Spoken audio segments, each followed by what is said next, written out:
Bismillahirrahmanirrahim. Assalamualaikum warahmatullahi wabarakatuh. Innal hamdalillah nahmaduhu wa nasta'inuhu wa nastaghfiruh wa na'udzu billahi min syururi anfusina wa min sayyiati a'malina. Anak-anak sekalian, alhamdulillahirabbil alamin, kita bertemu kembali di pembelajaran fikih ibadah ya, di pertemuan yang kedua insyaallah. Pada kesempatan hari ini Ustadz akan sampaikan beberapa hal terkait dengan bab adab buang hajat, dan yang dilanjutkan dengan bab berikutnya ya, yang membahas mengenai bagaimana cara menghilangkan kotoran ya, cara menghilangkan kotoran.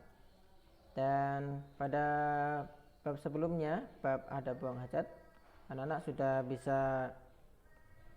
semoga sudah bisa menjelaskan mengenai bagaimana adab buang hajat yang sesuai dengan sunnah Rasulullah SAW yang dicontohkan oleh Rasulullah SAW.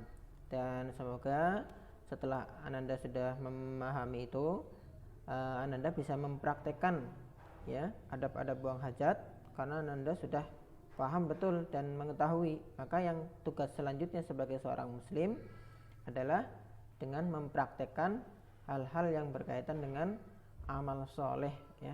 Ini juga termasuk bagian dari amal soleh, dan semoga juga menjadi bagian dari amal ibadah kita ya, sebagai bagian dari amal ibadah kita, karena memenuhi ya kewajiban kita sebagai seorang muslim untuk taat kepada Allah dan Rasulullah SAW. Dan pada bab ini ya, kita sudah sampaikan mengenai bab adab buang hajat. Jadi antaranya sudah bagaimana cara melakukan proses buang hajatnya ya, dalam artian bukan proses membuangnya ya, tapi buang hajat adabnya. Masuk ke toilet, keluar ke toilet, bagaimana cara masuknya, bagaimana cara ketika keluarnya, kemudian berdoanya juga bagaimana, itu yang sesuai yang kita bahas kemarin. Dan pada pembahasan sebelumnya juga Ustadz juga menyampaikan mengenai bab tempat-tempat yang dilarang untuk menjadi tempat buang hajat kita ya. Jadi kita tidak boleh sembarangan untuk buang hajat ya, walaupun itu kebutuhan yang alami dan natural. Tetapi wajib kita memperhatikan adab terhadap lingkungan sekitar ya. Jangan sampai kita memenuhi kebutuhan pribadi akan tetapi kita merusak lingkungan. Ya, salah satunya buang hajat. Kenapa sampai dikatakan bisa merusak lingkungan? Karena apa? Kalau kita buang hajat di tempat umum,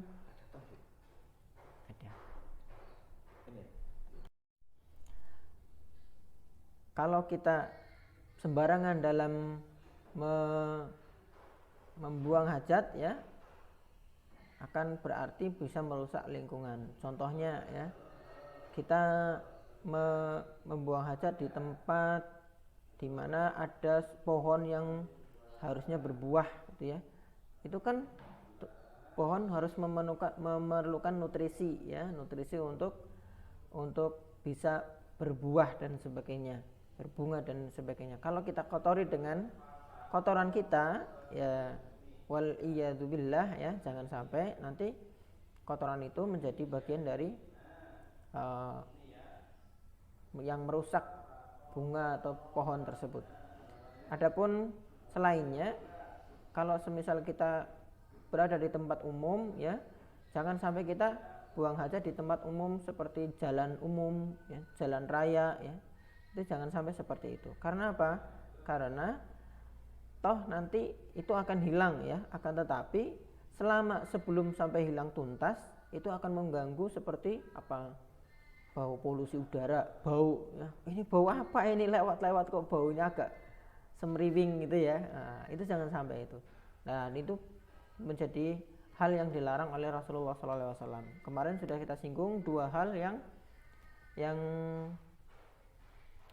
yang dilaknat ya, yang sering dilaknat oleh manusia. Salah satunya adalah buang hajat di tempat umum ya, buang hajat di sembarang tempat. Dan pada pembahasan hari ini kita akan sampai di pembahasan bagaimana cara kita membersihkan kotoran ya. Pada bab ini Ustaz akan sampaikan mengenai istilahnya istinja dan istijmar. Istinja dan istijmar ya. Yang dimaksud dengan istinja itu apa? Yang dimaksud dengan istijmar itu apa? Ya. Hari ini coba kita akan kupas ya, sedikit saja, dan semoga bisa membantu Anda untuk belajar lagi, untuk mendampingi Anda untuk sedikit memahami tentang bagaimana cara melakukannya. Oke, anak-anak sekalian, istinja ya, pada istilahnya istinja itu ya sama maknanya, yaitu membersihkan kotoran ya setelah kita buang hajat ya.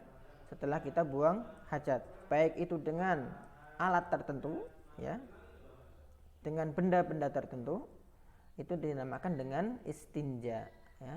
Makna yang lebih umum bahwa istinja itu adalah membersihkan kotoran setelah buang hajat dengan menggunakan air dan batu ya. Ya, sedangkan istijmar ya, itu membersihkan kotoran dengan menggunakan batu saja. Bedakan ya. Kalau istinja itu umum, bisa dengan batu, bisa dengan air ya. Kemudian untuk istijmar itu lebih khusus, yaitu dengan benda-benda padat ya.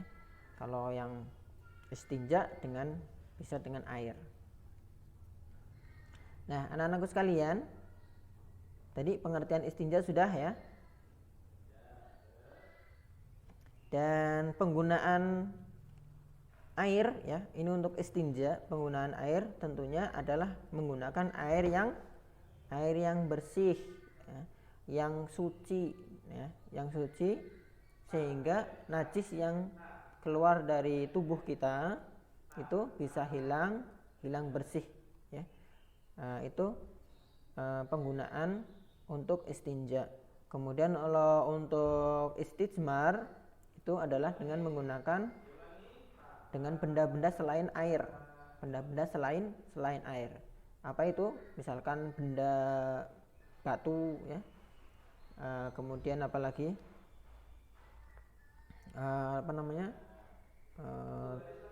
Tisu ya.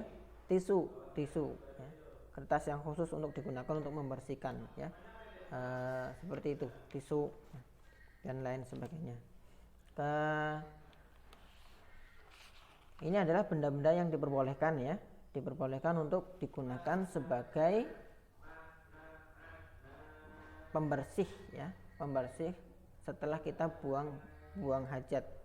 Nah, ini sebagaimana dengan dalil dari Rasulullah SAW, didatangkan dari beliau Salman Al-Farisi ya, bahwasanya ada yang bertanya kepada beliau, ada yang bertanya kepada Salman Al-Farisi, apakah Nabi kalian itu mengajarkan kepada kalian segala sesuatu ya, segala sesuatu Allah dan Rasul kalian itu mengajarkan kepada kalian? Iya, maka dijawab oleh Salman, iya ya, Nabi kita itu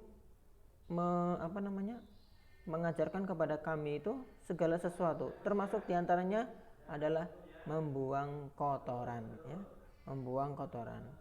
Nabi Muhammad SAW telah melarang kami menghadap kiblat ketika buang air besar, air kecil. Beliau juga melarang kami beristinja dengan tangan kanan. Beliau juga melarang kami beristinja dengan kurang dari 3 batu. Dan beliau juga melarang kami beristinja dengan menggunakan kotoran dan tulang ya. Hadis ini diriwayatkan oleh Imam Muslim ya, di hadis yang nomor ke-262. Nanti bisa dicek ya, tentang kisahnya Salman Al-Farisi yang ditanya oleh kalau tidak salah seorang Yahudi ya. bertanya tentang bagaimana Nabi Muhammad SAW itu mengajarkan agama Islam. Ya. Anak-anak sekalian, dari hadis yang disampaikan tadi ada hal yang penting yang harus diperhatikan benar-benar ya. Yang pertama tentang bagaimana kita adab kita membuang air hajat ya, membuang hajat ya. Kemarin kita singgung bagaimana salah satu di antara larangannya adalah dengan menghadap kiblat atau membelakangi kiblat, salah satunya. Dalam hadis ini juga diterangkan sama beliau ya, Salman Al-Farisi radhiyallahu an. Nah, selanjutnya pada hadis ini juga disinggung ya, diterangkan bagaimana Rasulullah SAW melarang kita untuk beristinja. Ada larangan-larangannya. Yang pertama, larangan kita menggunakan tangan kanan ya, yang digunakan adalah tangan kiri ya. Segala hal yang baik maka diutamakan kanan ya. Sebaliknya dari itu kita menggunakan tangan kiri ya. Membuang kotoran itu baik, tapi dia itu kotor ya, maka ahsannya lebih baiknya dengan menggunakan tangan kiri. Nah, itu ya. Jadi larangan menggunakan tangan kanan.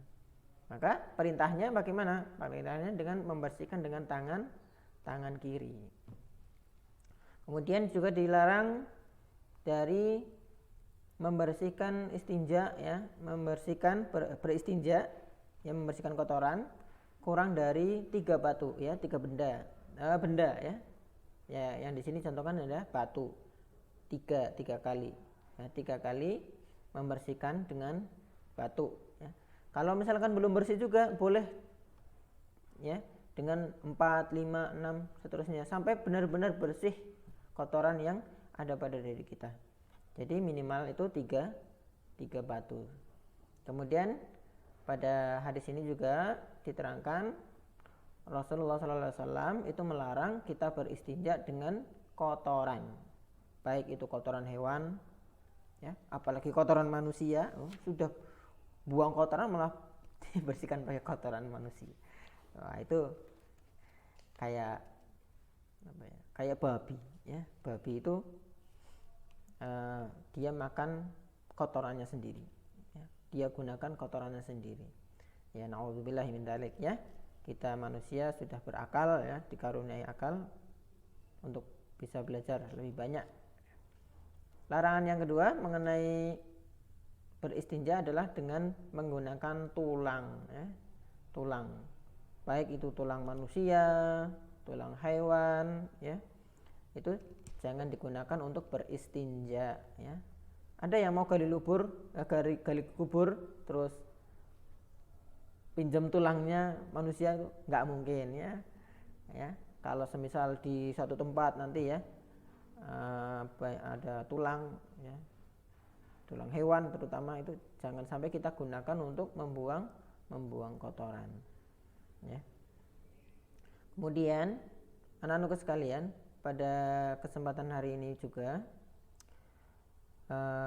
saya akan sampaikan bahwasanya yang lebih afdol dari cara membersihkan kotoran kita itu adalah beristijmar lalu beristinja ya. Ini yang lebih afdol ya, yang lebih utama, dalam artian membersihkan dengan istijmar dengan benda-benda tertentu dulu, kemudian dilanjutkan dengan istinja, membersihkan dengan air ya. Dikarenakan kalau dengan batu atau dengan tisu itu atau yang lainnya itu bisa menghilangkan kotoran tanpa menyentuh secara langsung ya. Tapi kalau sudah menggunakan tangan kita juga cukup ya, asal nanti setelah itu baru dibersihkan dengan baik ya. Lalu ya yang lebih afdal seperti itu ya.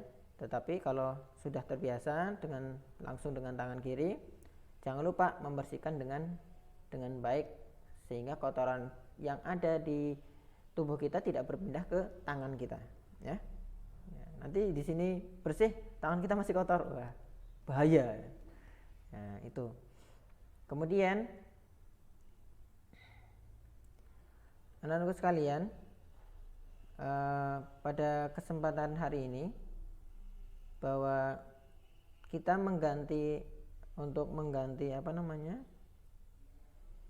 benda yang kita gunakan untuk membersihkan hajat kita ya tadi, itu harus benar-benar memenuhi syarat ya, memenuhi syarat benda yang kita gunakan. Apa itu syarat-syaratnya? Syarat-syaratnya yang pertama adalah bahwa benda yang kita gunakan itu pertama bersih ya, bersih. Kalau tidak bersih jangan digunakan ya, pokoknya bersih, suci ya, itu harus benar-benar diperhatikan. Kalau tidak diperhatikan nanti seharusnya kita bersih malah tambah kotor ya, seperti kita mencuci baju kotor di air yang keruh ya, bukan tambah bersih tambah keruh tambah kotor ya. Ya itu yang pertama, syarat yang pertama adalah bendanya harus bersih dan suci. Kemudian syarat yang kedua, benda yang kita gunakan ini itu harus benar-benar bisa membersihkan atau mengangkat kotoran. Seperti tadi tisu ya, tisu itu bisa mengangkat dan membersihkan. Batu juga sama, mengangkat dan membersihkan. Belum pernah coba praktek ya. Cedak. Itu bisa dipraktekkan ya. Tapi ini hanya sementara, praktek aja. Tapi lebih baik dipraktekkan dulu saja ya, caranya. Kemudian syarat yang ketiga,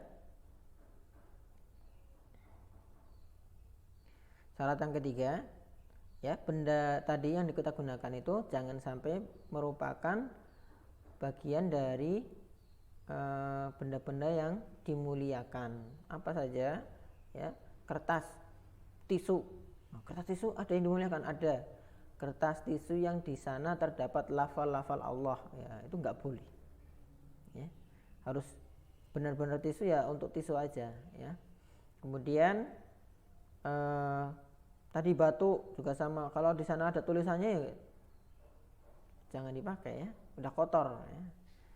Nah, kemudian kayak tadi tulang ya, tulang juga tidak boleh kita gunakan.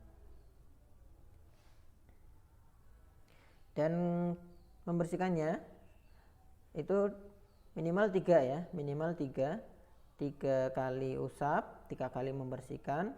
Apabila itu belum bersih ya, itu boleh diulang berkali-kali ya. Diulang berkali-kali, 4, 5, 6 sampai bersih, benar-benar bersih. Intinya benar-benar bersih. Nah, yang kemudian yang terakhir ya, bahwa ketika kita membuang hajat di luar ya, di tempat umum, di tempat terbuka semisal itu, jangan sampai kotoran itu menyebar kemana-mana. Maksudnya semisal kita buang air kecil ya, jangan sampai kita buat main-main kayak air mancur buat air kecil ya, nggak boleh ya. Harus satu tempat dan khusus ya. Kalau semisalkan lebih diperlukan lagi, kita buang air kecil, kita membuat lubang. Contoh saja kucing ya. Contoh kucing atau anjing, mohon maaf ya, anjing. Itu ketika mau membuang kotoran, itu pasti mereka akan menggali tempat ya, atau mencari tempat yang istilahnya lembut ya, sehingga ketika dia buang kotoran, dia akan meresap ke dalam, jadi tidak menguap ya, kayak pasir. Kan kalau kita melihat kucing atau anjing itu kan ketika buang kotorannya kan kadang menggali atau ngorek-ngorek pasir, itu tujuannya itu agar tertutup dari manusia dan membuat kerusakan untuk yang lainnya ya, setelah kita buang kotoran. Nah, ini anak-anak sekalian, ketika kita belajar dari yang lainnya ya, seperti hewan tadi, anjing dan kucing, ketika kita buang kotoran di tempat umum juga sama, yang harus diperlukan adalah memperhatikan jangan sampai kotoran itu bisa menyebar kemana-mana, baunya kemana-mana, airnya kemana-mana ya, kayak air mancur gitu. Jangan, nggak boleh buat main-main ya. Tempatkan pada tempat tertentu, kalau perlu gali lubang. Ya, digali lubang, kita buang kotoran di sana. Setelah selesai, kita selesai beristijmar gitu ya, membersihkan kotoran, maka kotoran itu kita tutup lagi dengan tanah atau dengan tanah yang lainnya. Ini akan lebih maslahat dan akan lebih mendapatkan kemudahan ya, yang lainnya orang-orang lain yang berada di sekitarnya itu tidak merasa terganggu, tidak terganggu dengan kotoran yang kita buang. Nah, ini anak-anak sekalian, cara kita untuk membersihkan kotoran yang kita buang ya. Dan pada kesempatan kali ini baik dari penyampaian yang sudah Ustaz bahas mengenai istinja dan istijmar, itu adalah bagian dari salah satu adab-adab buang hajat ya. Ketika kita sudah selesai buang hajat, nah kita harus membersihkan kotoran, jangan sampai kotoran itu malah justru membuat kotor tempat lain ya. Kita harus memperhatikan lingkungan. Kita harus memperhatikan lingkungan sekitar kita. Entah itu di tempat umum atau di kamar mandi tempat kita di rumah ya, tempat pribadi di rumah. Jangan sampai kita walaupun di tempat pribadi begitu di rumah ya, kita buang hajat seenaknya, jangan ya, tetap pada tempatnya ya. Tempatnya sudah ada, toilet digunakan dengan sebaik-baiknya, ketika sudah selesai dibersihkan dengan sebaik-baiknya agar kita aman, sehat, nyaman dalam kehidupan kita sehari-hari. Itu anak-anak sekalian, diperhatikan sekali lagi cara kita membuang hajat, cara kita membersihkan hajat, cara kita membersihkan tempat buang hajat. Dan salam sehat selalu untuk anak-anak sekalian. Semoga pembahasan hari ini bisa memudahkan anak-anak untuk belajar di bab yang kedua ini, dan semoga Allah Ta'ala memberikan kita kemudahan untuk belajar yang lebih baik lagi.